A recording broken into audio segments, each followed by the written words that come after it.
Hello everybody, this is Senex, and I'm bringing you the third game in the 6 mineral and 1 high yield gas variant series that I've been working on. Right now we have VTWhiplash, who is actually a former pro player. You can look him up on Wikipedia. Doesn't have too many big accomplishments to his name, but a very, very skilled player who definitely has won some of the online tournaments. You'll recognize his name if you've been around the scene. And he's against Fezz, who is a Masters Terran in the red trunks, as Total Biscuit would say in the bottom left, with Whiplash being the light blue Protoss in the top right. Just a little bit of friendly talk going on right here. Whiplash talking about how he hasn't been really playing too much recently. He hasn't been a pro player in a little while, but he's very interested in this variant and has been hanging out in the channels and talking about like some of his findings and what he's been experiencing with the game.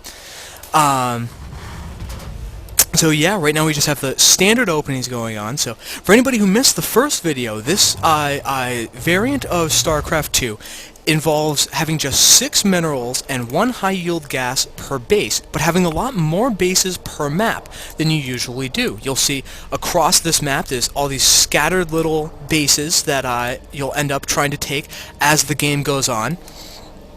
But just getting up to 1 base and taking your natural, maybe a third, is not going to be enough for you to get the big death ball that we're used to seeing in ordinary StarCraft 2.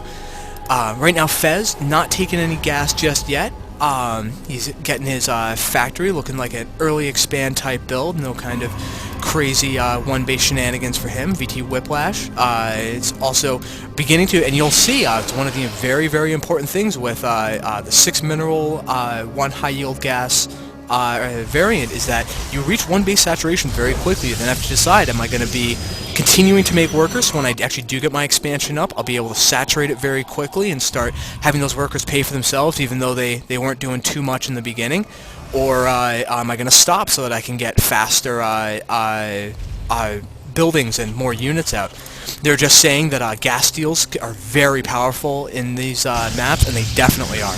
Particularly for the, well, obviously for the gas-heavy types of expansions. But for example, Protoss is trying to do a 3-gate expand, and Zerg manages to sneak in and take the gas away from him. It can completely screw up the build order that they're trying to do. But right now we have Fezz, and he's going for the early expansion, much earlier than Whiplash is going to be able to do, because Whiplash is trying to get up his Stalker and 1 Zealot first before he's actually going to be going for that expansion. Whereas Fezz, off of just 2 Marines, is moving for that. Right now Fezz has just 1 guy in the gas, and I love that decision. You have to start making very smart calls about just how much gas do I need and when. Because you can't just like take 1 geyser and saturate it and then kind of spend the gas as it comes in. If you put 3 guys in this gas, you'll be completely overwhelmed by how much gas you have, unless you're going like Cloak, Banshee, Raven, or something silly like that. That probe getting taken out, not doing anything silly like dropping a pylon or any of those other nasty little tricks that Protoss can do. Command Center's about halfway done. First couple units are moving out for Whiplash, just getting control of his natural expansion area. It looks like he's going to be dropping his own expansion in just a moment, right as 400 minerals show up, and yes, he does. I like this pylon a lot. It's giving him a little bit more vision. One of the great things about this map is, if you're looking for it on the custom games, it will be 6M1HYG for 6 minerals, 1 high yield gas, and then Devolution. And one of the great things about this map is that the Xel'Naga watchtowers do provide very worthwhile information. You do want to have control of them if you have the choice, but it's not like, say, Xel'Naga caverns, where they pretty much show you everything. They'll show you if your opponent's kind of out of position, maybe if they're trying to loop around for a sideways attack, or they're starting to get aggressive about taking some of these weirder bases that are usually only seen a little bit more in the late game.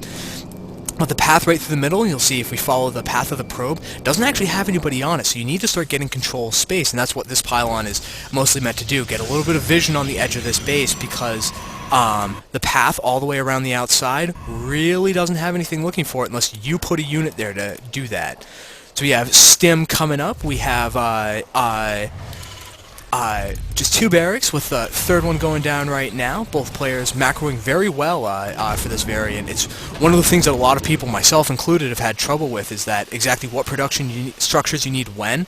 It's not immediately clear, and so both these players keeping their money very low, though Protoss player is running into a little bit higher gas than he might at first want, but that should go away as he starts building a couple more sentries and gets these extra gateways online. So he hasn't taken his next gas yet. You'll notice that this base, once again, is already almost saturated. You don't need to be constantly making workers unless you're going to be continuing to expand. If you're looking at doing an attack, you just want to start turning that money into units. He lays down a very clever little proxy pylon here. There is a backdoor rocks that can be broken down, and you can try to get into your opponent's base through it. Though it is pretty easy to keep an eye on. If you just build like one supply depot right here, your army can move back and forth between these two places very easily unless you have somebody going for multi-pronged aggression. Looks like Fezz is getting a little suspicious. He hasn't seen too much of what's going on in fact, he hasn't seen anything. Wow, he got shut down really fast for what Whiplash is doing, so he's a little suspicious. Worried that some Dark Templar tech might be going on, something else bad like that. But he does catch these units as they're moving out, though they do manage to retreat nicely. Does have concussive cells, so if he really wanted to chase them down, he might have been able to. Whiplash, with some experience in Brood War, talking about how it feels a lot like that, which I definitely agree, and I think that's honestly a good thing. I love the idea of there being a lot more small unit engagements, and every unit in the micro of them being a lot more important than being able to take 3 or 4 bases, build a gigantic army, and then you hit your opponent with it and hope that somebody dies. So we have the robotics already done, we have the first observer on the way, and the robotics bay already coming out. Very, very, very fast Colossus from Whiplash. I don't really know what Fezz is doing with his army up here, maybe hoping to catch a flank if Whiplash is going to be moving out too aggressively. I think that Fezz did see... Oh, no, he hasn't seen that pylon yet, so... but he will spot that in a moment with the factory. He'll probably want to do something about that sooner rather than later so it doesn't become a problem. Getting the combat shield upgrade, moving into medevac production. He has the pretty standard... Though, actually, that's a good amount of production, particularly for just 12 total mineral patches. You can also see he's continuing to make SCVs, but this is completely oversaturated. Way, way, way, way more men than he needs. So he's going to be wanting to take that third base soon. You can see he already has a command center in production. What's going on with Whiplash? He's taken his third base, that he's paying very good attention to that backdoor rocks. I'd kind of rather see that pylon on the other side, because that's pretty much just going to die if his Terran opponent just walks in, and he gets equal scouting if it's on either side. But there's a move out coming out right now. No upgrades for him just yet, but there is +1 for the Terran player. If he moves in right now, he catches a couple units as they're trying to wander over it, and yes, he's dealing with that pylon, but his army's pretty out of position now. This might have been a big mistake from Fezz. VTWhiplash is getting huge position, able to move right in, take out that missile turret. Fezz very smartly doesn't want to move his units all the way around. He's taking down his own backdoor rocks, but he's losing a lot of SCVs in the meantime, wants to pull them away. Fezz, you gotta knock that down. Stop dancing around, Fezz. Knock that down. Get back in there. We have the repair going on, trying to keep that command center alive, but it's losing health. He needs to make something happen really soon. Preemptive force field going up, just control space a little bit. Very nice force field. Able to back out, just pick off some units while these Marines are running around like idiots in the back. But it's not looking like he's going to be able to snag that command center. He needs to keep backing up. He's not going to be able to go head-to-head with this army, and as soon as those sentries run out of energy or get sniped, they're all going to be just completely run over. Starting to file through single file, but very, very smartly taking a moment to gather his troops back together. We do have Thermal Lance on the way, though, and it's already starting to get kind of dangerous for this very, very, very heavy Marine thing. And oh no, this Colossus, what are you doing, Colossus? You don't want to be there. You really, really, really don't want to be there. And oh man, it just gets taken out really quickly. But wow, that's a lot of Marine kills just for a randomly sent Colossus. And you'll see that one of the really, really fun things about this variant is that even 1 or 2 Colossus are complete game changers. It really changes the way that you're going to have to end up dealing with your opponent's army and what engagements are worth taking, because just that one guy was able to kill a large number of Fezz's Marines.